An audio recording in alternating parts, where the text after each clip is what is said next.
everybody. You're very welcome to our bee barn. This is our workshop area. We have a small area here where we have some products from the hive that we sell. We have some honey, some cut comb, our christening candle for sale. We have our wax display here of our prize-winning wax and honey display that we've used over the years. We have here some frames from the hive for people to see. This is an observation hive that people can come and watch the bees behind the safety of the glass. It's early in the day and the bees are quiet. This is a lovely way for people to see bees safely, watch the hive working. As the day progresses, they'll be bringing in nectar and pollen.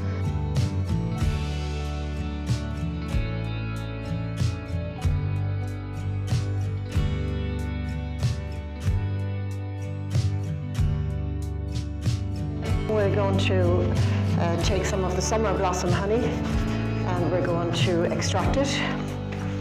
Okay, so here we have the supers of honey that have come in from the hive. So this is a nice frame, nicely capped. This is how you want your honey to look when it comes from the hive. Capped with wax all the way out to the edges here. So there are a couple of different ways you can remove the wax from the frames of honey. This is one way. This is a wax capping removal knife, and I like to just cut down. This isn't a particularly fat frame of honey, but it's not too bad. So as we're going along, we're grading the wax. This is nice white wax. I like to grade the wax and keep the lovely white wax cappings separate. They're the ones we use for our beeswax candles. So I'm keeping the nice white ones separate on this side of the tank, and I have the yellow ones on the other side of the tank. This is a little bit time consuming, but it's very rewarding. It's been a great harvest this year. Plenty of honey coming in off hives. So we have the lovely white cappings. And I go to the other side. These bees have been very busy. Good work.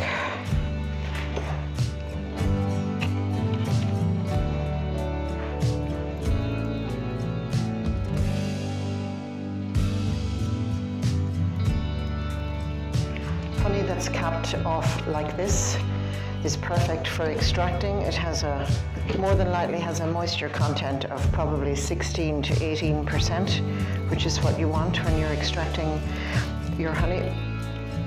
That way you know that it's going to keep. There's not going to be any going off in it. The honey then drains from those wax cappings and I collect it underneath. So there's your cap, your frame fully uncapped and honey dripping off it. They then go to the extractor. Here's what I did earlier. So in this extractor we have 9 frames. These frames are all uncapped and they're here in the extractor waiting for us to run them.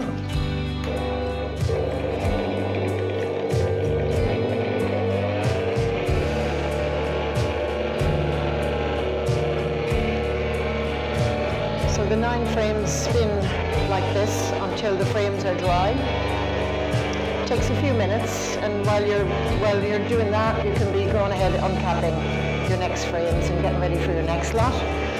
This is our electric extractor. It holds 9 frames. It's good if you're doing a lot of hives, but if you're a smaller beekeeper and maybe you just have 1 hive, we have a little extractor.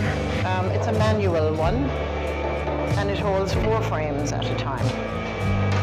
So this is very handy for the smaller beekeeper. So these ones just sit like so. And then when you have your 4 frames in, you have to use your manpower to twist it and get that honey out. So we'll go back to the electric one. So as the honey is spinning, we can be letting it through here and letting it sieve through. You can see it's slow to come out. It's nice and thick. That's a good sign with honey. We call it the viscosity, and it's a very good thing in honey. It means there's not much moisture content in it. So we're sieving it just to get out the main debris, maybe little bits of wax or maybe large bits of pollen, maybe some propolis.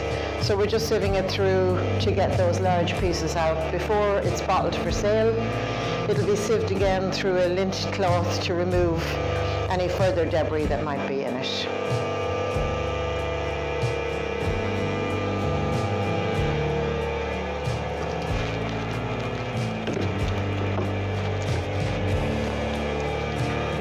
Another thing I'm doing when I'm going along with my frames is I'm removing this propolis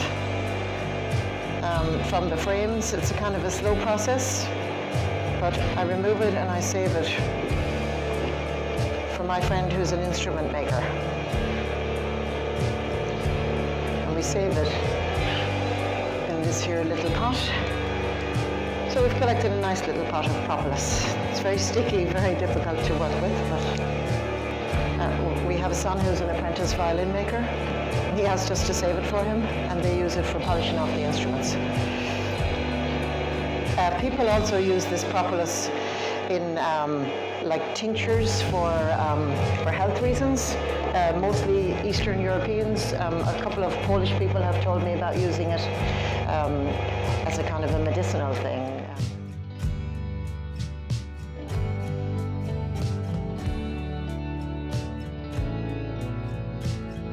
Okay, so behind me here, I just have some buckets of wax that I've been working on. We talked about earlier separating the wax. So this is a lovely white wax here from the hive. This has been cleaned. It'll be melted down and sieved through some absorbent lint to bring up a nice yellow wax.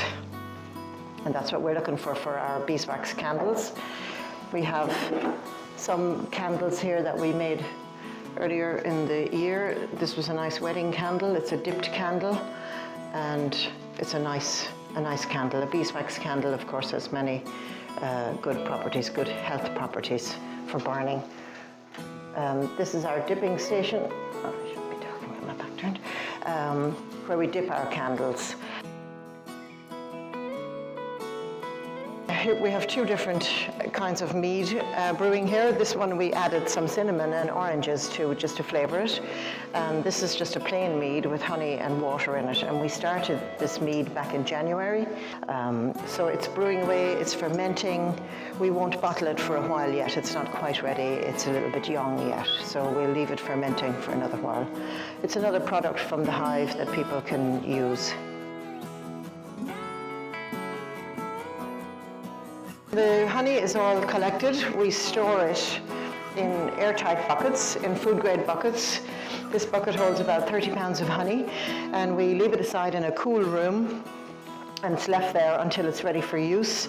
It will crystallize. It will naturally crystallize to protect itself, and this one may or may not have. So there's a bucket of honey that's crystallizing here, and it'll be left aside and heated in the heating cabinet for 48 hours whenever we're ready to jar it. So the jarring process then, your jars are cleaned and sterilized in advance. We use an 8-ounce jar here.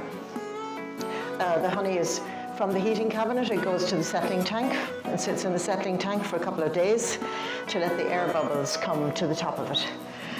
We then jar up whatever we need for sale.